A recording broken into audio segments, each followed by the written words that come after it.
guys, welcome to my channel. இன்னைக்கு நம்ம இந்த வீடியோவில் எதை பற்றி பார்க்க போகிறோன்னா, இன்கேஸ் நீங்கள் உங்கள் வாஷிங் மிஷின் 1 year க்ளீன் பண்ணவே இல்லைன்னா அது எவ்வளோ மிகப்பெரிய தப்பு அப்படின்னு சொல்லிட்டு நீங்கள் இந்த வீடியோவில் இருந்து அண்டர்ஸ்டாண்ட் பண்ணுவீங்க. ஜென்ரலாக இந்த வாஷிங் மிஷின் சைடில் இருக்கிறத மட்டும் க்ளீன் பண்ண சொல்லுவாங்க மேனுவல் வாஷிங் மிஷினுக்கு. ஸோ நான் வந்து அதை ஓப்பன் பண்ணும்போது செம்ம அழுக்காக இருந்தது. ஸோ மேலே இருந்தது வந்து நான் ப்ரஷ் பண்ணி க்ளீன் பண்ணிட்டேன். ஃப்ரண்ட்டில் பார்த்தீங்கன்னா அந்த ஹோல்ஸில் வந்து ரொம்ப அழுக்கு இருந்தது வந்து ரொம்ப விசிபிளாகவே தெரிஞ்சுது. ஸோ அதனால் நான் ப்ரஷ் போட்டேன். பட் ஆனால் எனிவேஸ் அது போகல, ஏன்னா அதுக்குள்ளே அழுக்கு இருக்குது. நான் அதை வந்து ஓப்பன் பண்ண முடியுமான்னு சொல்லிட்டு பார்க்கும்போது சைட்லேயே அதை ஓப்பன் பண்ணுறதுக்கு கொடுத்துருந்தாங்க. ஸோ அதை ஓப்பன் பண்ணும்போது செம்ம ஷாக் ஆகிடுச்சு. ஸோ கண்டிப்பாக இது நல்லா சோப்பு தண்ணியில் ஊற வச்சா தான் இந்த அழுக்கு வந்து கண்டிப்பாக போகும். ஸோ அதை நான் நல்லா சோப்பு தண்ணியில் ஊற வச்சிட்டேன். நல்லா ஊற வச்ச பிறகு வந்து என்ன பண்ணேன்னா, நான் வாட்டரில் ரின்ஸ் பண்ணிடலாம் அப்படின்னு சொல்லிட்டு நல்லா ஃபோர்ஸாக வாட்டர் வர மாதிரி பண்ணி அதில் வந்து நான் ஸ்ப்ளாஷ் பண்ணோடனே செம்ம அழுக்கு அதிலேருந்து வெளியே வந்தது. உங்களுக்கு அது பார்த்தாலே தெரியும். உள்ளே ஒரு அளவுக்கு நம்ம க்ளீன் பண்ணிட்டோம். பட் பார்த்திங்கன்னா அந்த ஹோல்ஸில் இன்னுமே அழுக்கு இருக்கிறது தெரியுது. ஸோ நான் இந்த நெட்டை வந்து ஓப்பன் பண்ண முடியுமா அப்படின்னு சொல்லிட்டு ஸ்க்ரூ ட்ரைவரை வச்சு நான் சைட்லலாம் வந்து எடுக்க ட்ரை பண்ணியிருந்தேன். எனக்கு ஒரு பக்கம் பயம், எங்கே இது வந்து உடஞ்சிட போயிடுமோ அப்படின்னு சொல்லிட்டு. பட் ஆனால் ஓப்பன் ஆகிடுச்சு அழகா. ஸோ பார்த்திங்கன்னா அந்த நெட்டு அந்த ஹோல்ஸ்குள்ளெல்லாம் வந்து ரொம்பவே டர்ட்டாக இருந்தது. ஸோ அதேமாதிரி சோப் தண்ணியில் ஊற வச்சு அதையும் வந்து நான் ப்ரஷ் வச்சு நல்லா க்ளீன் பண்ண ஆரம்பிச்சிட்டேன். ஸோ பாருங்கள், நல்லாவே வந்து க்ளீன் ஆகிடுச்சு. பார்ட்டாக கழட்டி எடுத்து ஒரு வழியாக வந்து க்ளீன் பண்ணிட்டேன்.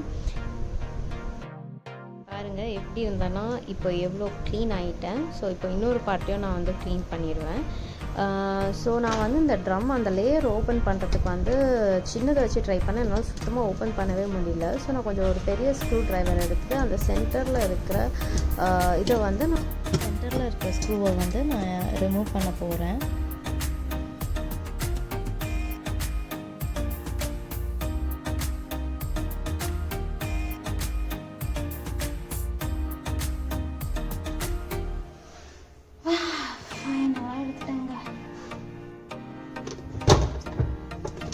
இதோட டாப் ஆல்ரெடி கட்டி எடுத்தாச்சு.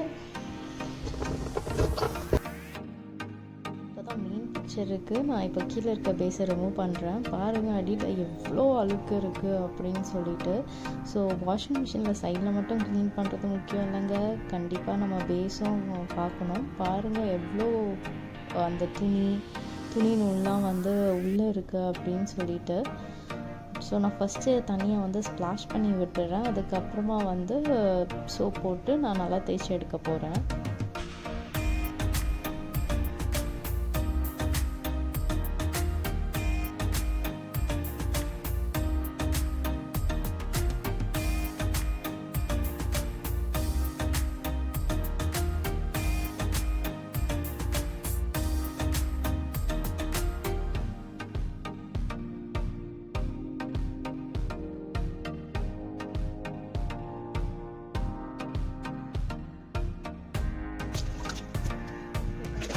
ஓரளவுக்கு நான் வந்து நல்லாவே க்ளீன் பண்ணிட்டேன்.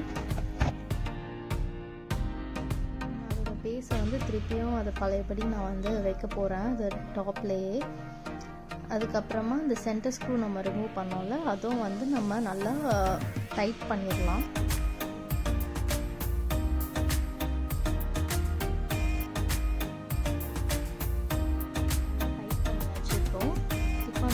டாப்பில் இருக்க அந்த சென்டர் போர்ஷனை வந்து அப்படியே ப்ளேஸ் பண்ணிடலாம். சைட் ஃபில்டர்ஸை நம்ம க்ளீன் பண்ணி வச்சுருந்தோம்ல, இப்போ வந்து அதை ஃபிக்ஸ் பண்ணிவிட்டு நம்ம 2 சைட்லேயும் மாட்டிடலாம். எல்லாமே நம்ம வந்து பக்காவாக இப்போ முடிச்சிட்டோம். இப்போ வந்து நம்ம ஆன் பண்ணி பார்க்கலாம் இது ஓடுதா அப்படின்னு சொல்லிட்டு. சக்ஸஸ்ஃபுல்லாக ஓடுதுங்க. நீங்களும் உங்களோட மேனுவல் வாஷிங் மிஷினை ஈஸியாக க்ளீன் பண்ணலாம். ஸோ கண்டிப்பாக இந்த வீடியோ உங்களுக்கு யூஸ்ஃபுல்லாக இருந்திருக்கும்னு நினைக்கிறேன். பாய்.